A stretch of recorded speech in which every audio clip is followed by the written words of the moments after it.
Good morning, welcome to our channel. তো আজকে কেমন আছো তোমরা? আশা করছো অনেক ভালো। তো তোমাদের আশীর্বাদ দেন ভালোবাসা আমি খুব ভালো আছি। তো বন্ধুরা, ভিডিওর টাইটেল আর থাম্বনেল দেখে হচ্ছে তোমরা এতক্ষণে বুঝেই গেছো ভিডিওটা কেমন হতে চলেছে। অসাধারণ একটা ভিডিও। তো আজকে গেছিলাম আমি ধান খেতে ওষুধ দেওয়ার জন্য আর গেছিলাম ডেন কাটার জন্য। তো সকালবেলা গেছিলাম ডেন কাটার জন্য আর বিকালবেলা গেছিলাম ওষুধ দেওয়ার জন্য। আর সকালে যাওয়ার পরে মানে এরকম একটা ঘটনা ঘটলো, আর বিকালে গেছিলাম ওষুধ দেওয়ার জন্য। তো তখনও মানে মানে কি আর বলবো তোমাদেরকে, তো তোমরা নিজের চোখেই দেখো।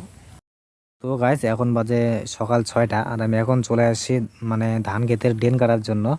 কারণ আমাদের যে ধান ক্ষেত আছে, ধান ক্ষেতে কিন্তু প্রচণ্ড পরিমাণে জল, আর আমাদের যেহেতু নদীর কিনারে জমি, তার কারণে মানে বৃষ্টি হইলে মানে জল জমে থাকে, অত সহজে কিন্তু শুকায় না। 4-5 দিন 10 দিন এরকম চলে যায়, তবুও শুকায় না, মানে পুরা কাদা। আর আজকে যেহেতু আমি ওষুধ দিব ধান ক্ষেতের মধ্যে, তার কারণে আর কি ভাবলাম যে না, সকাল সকাল গিয়ে ড্রেনটা কাটে দেওয়া যাক, আর আমি বিকালবেলা ওষুধটা দিব, তাহলে ভালো হবে। কারণ জমিটা শুকায় যাবে আর হাঁটতেও কোনো অসুবিধা হবে না জমি দিয়ে। আর ধান খেতে যারা যারা ওষুধ দাও তারা হয়তো নিশ্চয়ই জানো যে কতটা পরিশ্রম করে ওষুধ দিতে হয়। মানে ধানের ক্ষেত দিয়ে হাঁটা যায় না যদি জল থাকে। আর 1 সপ্তাহ আগে আমি ওষুধ দিয়েছিলাম, কিন্তু তখনও কিন্তু জল ছিল, তো তখন আমি এমনিই দিয়েছিলাম, বাট খুব পরিশ্রম হয়েছে। তো সেটাও আমি একটা ব্লগ বানায় আপলোড দিছি ইউটিউবে, চাইলে তোমরা দেখে আসতে পারো। তো আর আজকে আমি ভাবছি না, এত কষ্ট করা যাবে না, তার কারণে আমি ড্রেনটা কাটতে আসি। আর ড্রেন কাটতে আসে যে আমার সঙ্গে এরকম একটা হবে মানে আমি ভাবতেও পারিনি। গাইস দেখো, আমার অবস্থা দেখে হয়তো বুঝতেই পারছো মানে কতটা আর কি পরিশ্রম হয়ে গেছে। এতটা পরিশ্রম হবে আমি ভাবতেই পারিনি আগে। আর সকাল সকাল যে এতটা আর কি গরম দিছে আজকে, কি আর বলবো তোমাদেরকে। মানে আমার বুকের ভিতরটা শুধু ধুকধুক ধুকধুক করেছিল, মানে মনে হচ্ছিল যে আমি মারাই যাব, মানে আমার নিঃশ্বাস শুধু বন্ধ হয়ে যাচ্ছিল, এরকম আর কি অবস্থা। তো তারপর আমি 5-10 মিনিটের মতন গাছের নিচে শুয়েছিলাম। গাছে এরকম আর কি অবস্থা হয়ে গেছিলো, আমি একদম মানে মনে হচ্ছিল যে আমি মারাই যাব। গাইস, এটাই হচ্ছে সেই ধান ক্ষেত, এটার জন্যই কিন্তু এত পরিশ্রম করা, এত কিছু করা। কি আর বলবো তোমাদেরকে, মানে যতদিন থেকে আমি ধানটা লাগাইছি এতদিন থেকে মানে মানে প্রচুর পরিমাণে পরিশ্রম করতে হচ্ছে। তো সব কিছু আমি হয়তো তোমাদেরকে দেখাই না, কিন্তু কিছু কিছু তোমাদেরকে আমি দেখাই, যেগুলো আর কি বেশি পরিশ্রম সেগুলো আমি তোমাদেরকে দেখাই, যে কতটা কষ্ট করতে হয়। মানে ধান ক্ষেত মানে যেটাই করো, মানে কৃষি আবাদ করলে কিন্তু অনেক কষ্ট করতে হয়।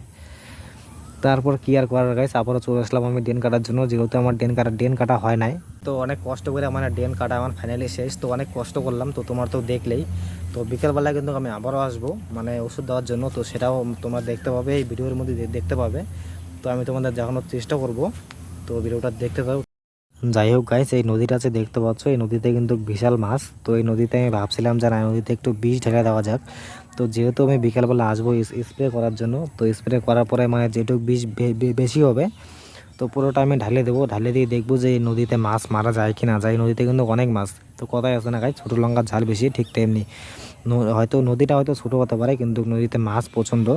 তো দেখবো আমি কতগুলো মাছ ধরতে পারি। তো এখন দেবো না, বিকালবেলা যখন আসবো আমি তখন। তো গাইজ, আমি এখন চলে যাচ্ছি বাড়িতে, বিকালবেলা আমি আসবো। কারণ ধান ক্ষেতের যে ড্রেনটা কাটিয়ে দিলাম, এই জলটা নামতে 2-3 ঘন্টার মতন সময় লাগবে, আর 2-3 ঘন্টা পরে তোমাদের সঙ্গে দেখা হচ্ছে।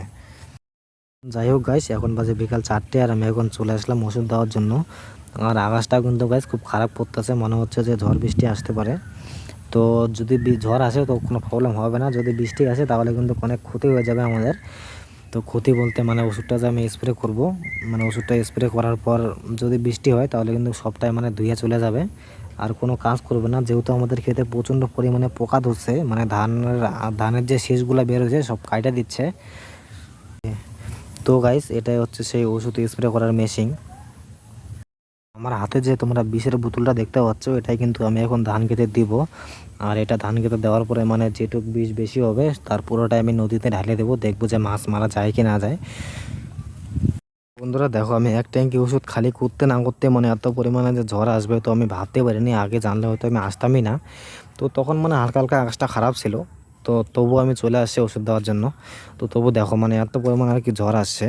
তো ট্যাঙ্কিটা আমি শুধুমাত্র আমি খালি করলাম, খালি করার সঙ্গে সঙ্গে ঝড় চলে আসছে। আর তোমাদেরকে যে আমি বলছিলাম যে না দেখাবো নদীতে বীজ ঢালা, তো আজকে আর আমি বীজ ঢালতে পারলাম না, কারণ প্রচুর পরিমাণে ঝড় আসছে, এখানে আমি থাকতে পারছিলাম না। তো অন্য আরেকদিন তোমাদেরকে আমি দেখাবো, তো এমনি দেখাবো, বীজ ঢাইলা দেখাবো যে মাছ মারা যায় কি না যায়। তো আজকের ব্লগটা আমি এখানে শেষ করলাম। ভিডিওটা যদি একটু ভালো লেগে থাকে চ্যানেলটা সাবস্ক্রাইব করতে ভুলো না। তো বন্ধুরা, বাই বাই।